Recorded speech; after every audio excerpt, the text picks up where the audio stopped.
Pemirsa, kita beralih ke informasi selanjutnya dan seperti apa proses terjadinya fenomena gerhana matahari hibrida dan adakah pengaruh bagi penglihatan jika melihat secara langsung?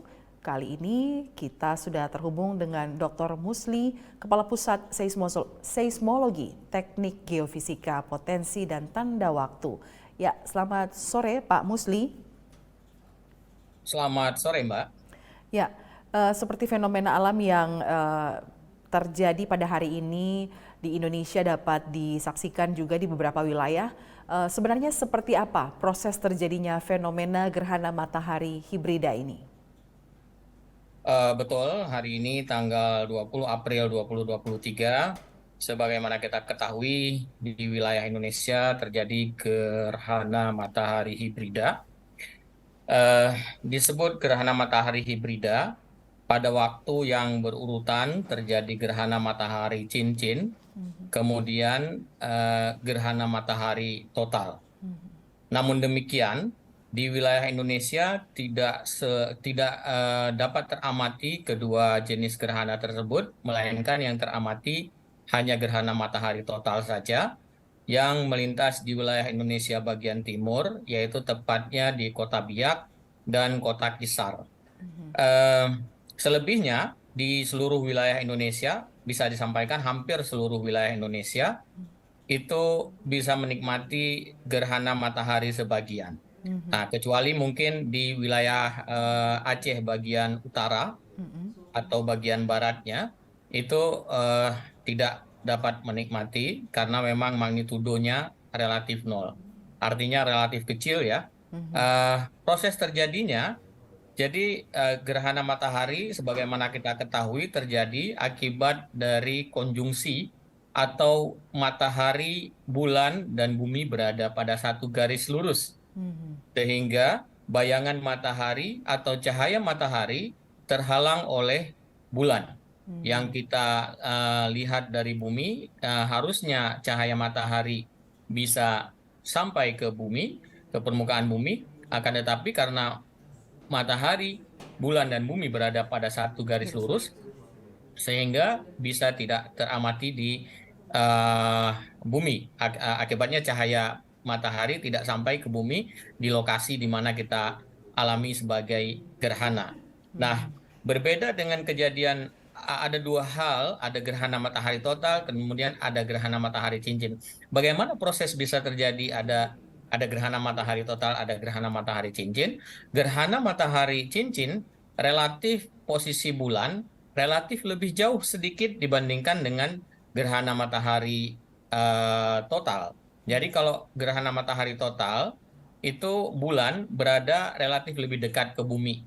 Nah, itu nanti yang akan terjadi adalah gerhana mataharinya total. Akan tetapi kalau relatif lebih jauh sedikit tetap berada pada garis lurus, akan tetapi relatif lebih jauh sedikit dari bumi ke arah matahari, maka nanti ada bagian yang diamati sebagai gerhana matahari cincin. Artinya, bayangan atau piringan bulan tidak menutupi habis piringan matahari. Ada bagian luar yang masih terlihat. Dan ini teramati hanya di wilayah Samudra Hindia dan Samudra Pasifik. Sedangkan gerhana matahari total itu bisa teramati di wilayah Indonesia. Makanya disebut sebagai gerhana matahari hibrida. Dan kejadian gerhana matahari hibrida ini sangat langka. Jadi jarang sekali terjadi. Keduanya ya. Kalau misalnya terjadi gerhana bumi, gerhana matahari total, kemudian gerhana matahari cincin, itu beberapa kali terjadi. Tetapi pada waktu yang berurutan terjadi gerhana matahari cincin dan gerhana matahari total, ini jarang terjadi. Ya, Seperti itu. kemudian apakah ada pengaruh cuaca yang terjadi di suatu wilayah di mana bertepatan dengan terjadinya gerhana matahari ini? Baik, jadi pada saat terjadinya gerhana matahari, sebagaimana yang saya sampaikan tadi, bahwa cahaya matahari tertutup oleh piringan bulan.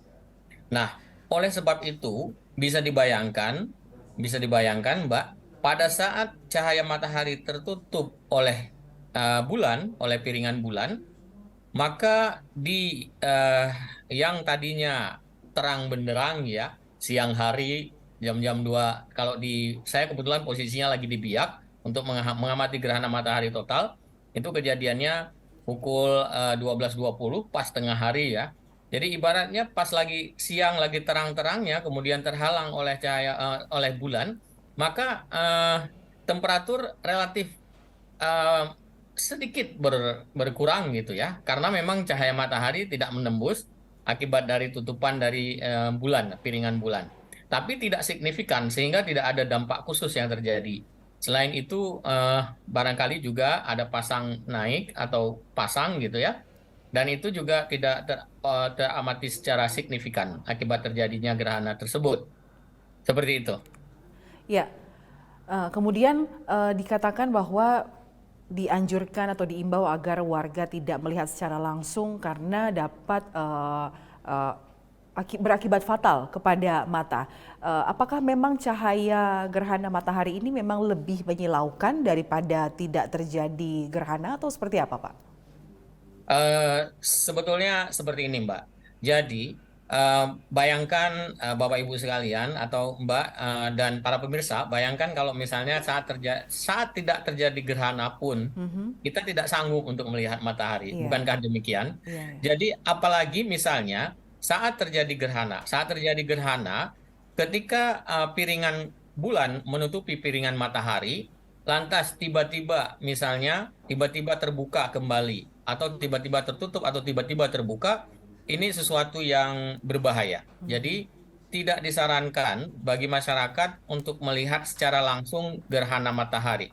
Jadi yang harus dilakukan adalah menggunakan kacamata gerhana atau penapis cahaya, atau bisa juga pada saat ini kita sering apa namanya, tidak hanya BMKG tetapi banyak instansi juga menyiarkan siaran gerhana secara live streaming. Mhm, Jadi bisa ditonton dari mana saja melalui komputer, mhm.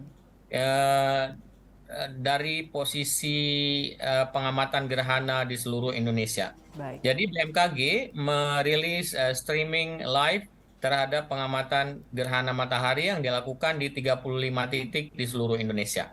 baik. Jadi seperti itu.